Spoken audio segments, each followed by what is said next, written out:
الحمدللہ اللہ رب العالمین کے فضل و کرم سے آج کی تراویح میں 23ویں پارے میں سورہ یاسین تک تلاوت کی گئی ہے۔ اللہ رب العالمین نے 20ویں پارے کے اندر سورہ عنکبوت کی آیت نمبر 8 میں ارشاد فرمایا وَإِن جَاهَدَاكَ لِتُشْرِكَ بِي مَا لَيْسَ لَكَ بِهِ عِلْمٌ فَلَا تُطِعْهُمَا۔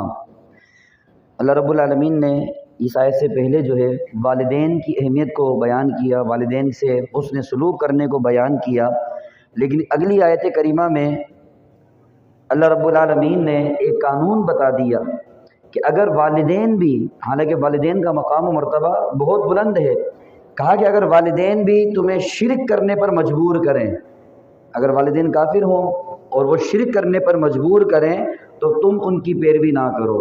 تو یہاں پر اللہ رب العالمین نے ایک قانون بنا دیا کہ اگر والدین بھی ایسی چیز کا حکم دیں کہ ان کی فرما برداری کرنے میں اللہ کی نافرمانی ہوتی ہو، والدین کا حکم ماننے میں اللہ رسول کی نافرمانی ہوتی ہو، تو ایسے معاملے کے اندر والدین کی بات بھی نہیں مانی جائے گی۔ جیسے مثال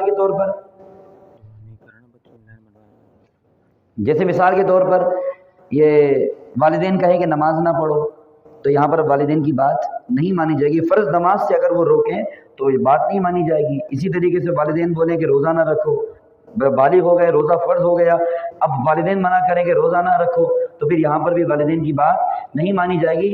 جب والدین کی بات نہیں مانی جائے گی تو پھر دوسری جو لوگ ہیں ان کی کیا اوقات ہے، ان کی کیا حیثیت ہے۔ تو اگر کوئی بھی بندہ ایسا کام کرنے کا ہمیں کہے کہ جس کام کے کرنے میں اللہ رسول کی نافرمانی ہوتی ہو، تو ایسے معاملے کے اندر جو ہے اس کی بات نہیں مانی جائے گی، چاہے وہ کوئی بھی ہو۔ تو یہ ایک قانون جو ہے اپنے ذہن میں رکھیے گا۔ پھر اللہ رب العالمین نے سورہ عنکبوت کی آیت نمبر 45 میں 21واں پارہ ہے، اس میں ارشاد فرمایا ان الصلاۃ تنہی عن الفحشاء والمنکر، کہ بے شک نماز بے حیائی اور بری باتوں سے روکتی ہے۔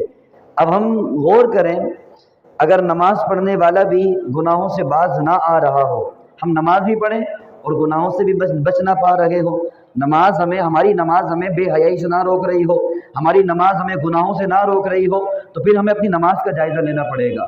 کیونکہ اللہ رب العالمین نے جب فرما دیا کہ بے شک نماز بے حیائی اور بری باتوں سے روکتی ہے، تو یہ روکنے والی ہے، لیکن اگر ہماری نماز نہیں روک رہی ہمیں گناہوں سے، تو اس کا مطلب یہ ہے کہ ہماری نماز میں کوتاہی ہے، ہماری نماز میں کہیں نہ کہیں کمی موجود ہے۔ ورنہ اگر ہم نماز صحیح طریقے سے پڑھنے والے ہوں، نماز کے حقوق ادا کرنے والے ہوں، جس طرح نماز پڑھنے کا حق ہے اس طرح اگر ہم نماز پڑھیں، تو پھر یہ نماز ہمیں لازمی بے حیائی سے بھی بچائے گی، بری باتوں سے بھی بچائے گی۔ تو اس لیے ہمیں غور کرنا ہے، اگر ہماری نماز ہمیں گناہوں سے نہیں بچا رہی تو ہمیں اپنی نمازوں کی اصلاح کرنی چاہیے۔ پھر اس کے بعد اللہ رب العالمین نے ایک عقیدے کی وضاحت کی، کیونکہ مرنے کے بعد دوبارہ اٹھائے جانے کا عقیدہ، اور یہ قرآن پاک میں کثرت کے ساتھ بیان ہوا، کیونکہ کفار جو ہیں وہ اس عقیدے کو نہیں مانتے۔ آج بھی بہت سارے کافر ہیں جو اس عقیدے کو نہیں مانتے، جیسے کہ ہندو ہیں، ان کا عقیدہ یہ ہے کہ بندہ 7 جنم جو ہے نا 7 مرتبہ پیدا ہوگا، اس کے بعد مٹی ہو جاتا ہے۔ اگر پہلے جنم کے اندر اس نے کوئی غلط کام کیا ہے تو اس کی سزا اس کو دوسرے جنم میں مل جائے گی۔ تو یہ عقیدہ اسلام کی بالکل خلاف ہے، کیونکہ آج کئی مسلمانوں کو ایسا دیکھا گیا تو اس طرح کی گفتگو کر رہے ہوتے ہیں کہ تو اگلے جنم میں بھی آ جا، پھر بھی تو میرا کچھ نہیں بگاڑ سکتا۔ تو اگلے جنم سے کیا مراد ہے بھائی؟ یہ ساری چیزیں کہاں سے سیکھی ہم نے؟ یہ ساری چیزیں ہم نے انڈین فلموں اور ڈراموں سے سیکھی، کیونکہ وہ فلموں اور ڈراموں کے اندر بار بار وہ جملے بولے جاتے ہیں، وہ سن کر ہمارے کانوں کے اندر بھی یہ بات رچ گئی کہ ہم بھی جو ہے نا یہ عام گفتگو کے اندر یہ جملے بولنے والے بن گئے۔ تو یہ عقیدہ قرآن کے خلاف ہے کہ بندہ مرنے کے بعد دوبارہ اس کا جنم ہوگا، پھر دوبارہ مرے گا، پھر دوبارہ جنم ہوگا، تو یہ عقیدہ قرآن کے خلاف ہے۔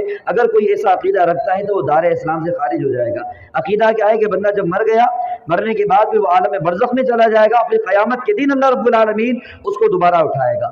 تو جب یہ عقیدہ بیان کیا گیا کہ مرنے کے بعد دوبارہ اٹھائے جائیں گے، اور یہ اللہ کی قدرت ہے کہ بندہ قبر میں جانے کے بعد اس کی ہڈیاں بالکل گل سڑ جاتی ہیں، یا اگر کوئی بندہ قبر میں نہ گیا، کسی درندے نے سمندر میں ڈوب گیا، مچھلیوں نے کھا لیا، یا اس کے جسم کو کیڑوں نے کھا لیا، اب اس کے جسم کا کوئی حصہ کسی کیڑے کے پیٹ میں ہے، اس کے جسم کا کچھ حصہ کسی کہیں اور ہے، لیکن کل بروز قیامت اللہ رب العالمین اسی جسم کے ساتھ ہمیں دوبارہ زندہ فرمائے گا، کوئی نیا حصہ نہیں لگے گا۔ کوئی نئے مٹی سے نہیں بنایا جائے گا، بلکہ آج جو ہمارے جسم کا حصہ ہے نا، اگرچہ مرنے کے بعد یہ حصے مختلف جگہوں پر تقسیم ہو جائیں، لیکن اللہ رب العالمین دوبارہ اسی حصے کے ساتھ دوبارہ اٹھائے گا۔ اب کافر جو ہے نا اعتراض کرتے تھے کہ یار جب بندہ مر جائے گا، مٹی ہو جائے گا، وہ بالکل ختم ہو جائے گا، دوبارہ پھر کیسے اٹھائے گا؟ دوبارہ کیسے وہ پیدا ہو سکتا ہے؟ دوبارہ کیسے اس کو اٹھایا جا سکتا ہے؟ دوبارہ کیسے زندہ کیا جا سکتا ہے؟ تو اللہ رب العالمین نے دلیل دی، کہا کہ وَهُوَ الَّذِي يَبْدَأُ الْخَلْقَ ثُمَّ يُعِيدُهُ وَهُوَ أَهْوَنُ عَلَيْهِ، کہا کہ جس اللہ نے تمہیں پہلی مرتبہ پیدا کیا ہے نا، وہ تمہیں دوبارہ بنانے پر بھی قادر ہے، اور یہ اس کے لیے زیادہ آسان ہے۔ ویسے تو اللہ تعالیٰ کے لیے کوئی چیز مشکل نہیں ہے، لیکن ہمارے ذہنوں کے مطابق بتایا کہ کوئی بھی چیز جب پہلی مرتبہ بنائی جاتی ہے نا، تو پہلی مرتبہ بنانا مشکل ہوتا ہے، لیکن جب ایک مرتبہ وہ چیز بن جائے تو اس کو دوبارہ بنانا کوئی مشکل نہیں ہوتا۔ تو ہمارے ذہنوں کے مطابق بتایا کہ جب اللہ نے، جب تمہارا وجود ہی نہیں تھا، کچھ تھے ہی نہیں، تمہیں عدم سے وجود میں لے کر آ گیا، تو جب تم مر جاؤ گے، مرنے کے بعد دوبارہ اٹھانا اس کے لیے کوئی مشکل نہیں ہے۔ تو یہ عقیدہ بھی ہمیں اپنے ذہن میں رکھنا ہے۔ پھر اللہ رب العالمین نے 21 پارے میں سورہ سجدہ کی آیت نمبر 11 میں ارشاد فرمایا، اور اس سے ہمارا ایک عقیدے کا مسئلہ حل ہوتا ہے۔ ہم جو کہتے ہیں نا، اب کوئی بندے کے پاس اولاد، کسی کی اولاد نہیں ہو رہی ہو، اب وہ کسی مزار پر چلا گیا، وہاں جا کر اس نے صاحب مزار کے وسیلے سے اللہ کی بارگاہ میں دعا کی، صاحب مزار سے فریاد کر لی، اور پھر اس کی دعا پوری ہوئی اور اس کو اللہ نے بیٹا دے دیا، بیٹی دے دی، تو وہ کیا بولتا ہے کہ یار فلاں بابا جی ہے نا مزار، صاحب مزار، انہوں نے بیٹا دے دیا، انہوں نے بیٹا دے دیا، تو فوراً شرک کا فتویٰ آتا ہے۔ فوراً کیا ہوتا ہے؟ شرک کا فتویٰ آتا ہے کہ بیٹا دینے والی ذات تو اللہ کی ہے۔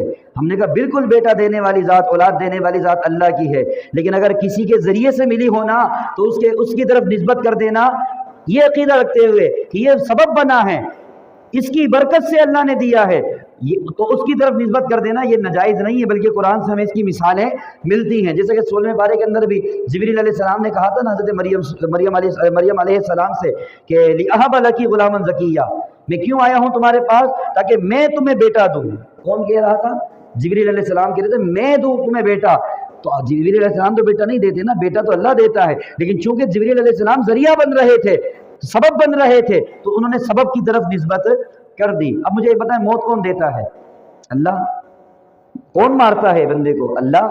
لیکن اللہ نے قرآن پاک میں کیا فرمایا؟ سورہ سجدہ کی آیت نمبر 11 میں اللہ رب العالمین نے ارشاد فرمایا قُلْ يَتَوَفَّاكُمْ مَلَكُ الْمَوْتِ الَّذِي وُكِّلَ بِكُمْ، اے حبیب آپ کہہ دیجئے کہ تمہیں ملک الموت وفات دیتے ہیں۔ کون وفات دیتے ہیں؟ ملک الموت تمہیں وفات دیتے ہیں جو تم پر مقرر کیے گئے ہیں۔ اب یہاں پر نسبت کس کی طرف ہو گئی؟ ملک الموت علیہ السلام کی طرف، حالانکہ جو مارتا ہے وہ اللہ رب العالمین کا کام ہے، لیکن کس کے ذریعے سے کام ہوتا ہے؟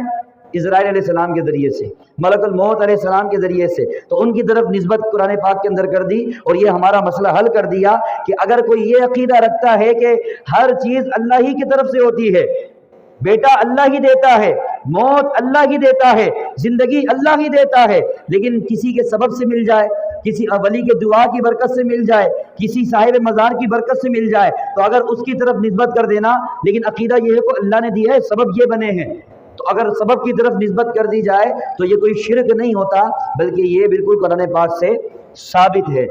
اس کو شرک کہنے والوں کو غور کرنا چاہیے۔ ہاں اگر کوئی یہ عقیدہ رکھے کہ اللہ نے نہیں دیا، انہوں نے دیا ہے، تو پھر تو ہم بھی کہیں گے وہ مشرک ہو گیا، ہم بھی کیا کہیں گے؟ وہ مشرک ہو گیا۔ لیکن کسی بھی صحیح العقیدہ سنی کا یہ عقیدہ نہیں ہوتا کہ صاحب مزار نے دیا ہے، اللہ نے نہیں دیا۔ سب کا عقیدہ ہوتا ہے کہ دیا اللہ ہی نے ہے، لیکن ان کے وسیلے سے دیا ہے، اللہ نے دیا ہے لیکن ان کے وسیلے سے دیا ہے۔ اس کے بعد اللہ رب العالمین نے سورہ احزاب کی آیت نمبر 6 میں ارشاد فرمایا النبی اولیٰ بالمؤمنین من انفسہم وازواجہ امہاتہم۔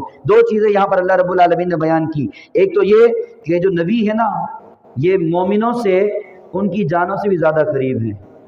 اولیٰ کا مطلب ایک یہ بیان کیا گیا کہ یہ نبی مومنوں سے ان کی جانوں سے بھی زیادہ قریب ہیں۔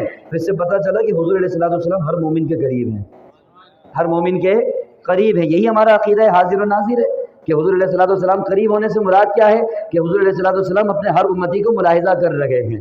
اور یہاں پر ایک اور معنی کیا ہے، اس کا دوسرا تفسیر یہ بیان کی گئی کہ یہ نبی مومنوں سے ان کی جانوں سے زیادہ حقدار ہے، یعنی ہمارے اوپر ہمارا اپنا اتنا حق نہیں ہے جتنا نبی کا حق ہے، جتنا نبی کا حق ہے۔ اس لیے جب تک بندہ اس وقت تک مومن نہیں ہو سکتا جب تک سب سے زیادہ حضور علیہ السلام سے پیار نہ کرے۔